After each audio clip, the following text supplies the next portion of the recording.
อย่างน้อยครับต้องตั้งกองทุนเองนะครับเพื่อบริหารส่วนหนึ่งนะครับการบริหารนะครับแต่พูดง่ายๆนะครับ2 ปี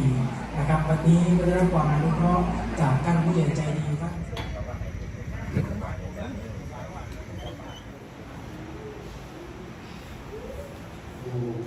สังฆานามามิ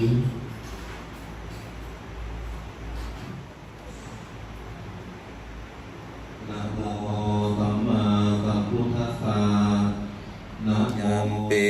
ธัมมังสรณังคัจฉามิสรณังคัจฉามิ ทุติยามปิสังฆังติยามปิสังฆังสรณังคัจฉามิ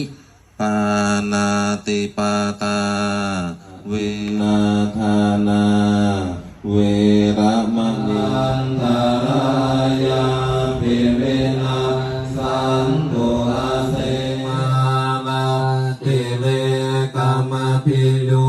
ชิตัสสะยามังทาลานิโอคิตาคาคามเยติปุชะเกนะสุทาทาทาภาคาทาโยวาจานุทินาทิเมสาวราหนตุสัพเพปิปามิโน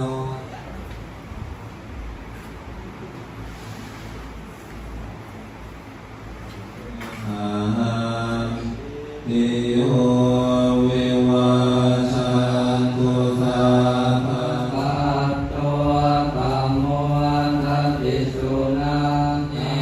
อโรคาสุขิตาโหหิสหัสสะเท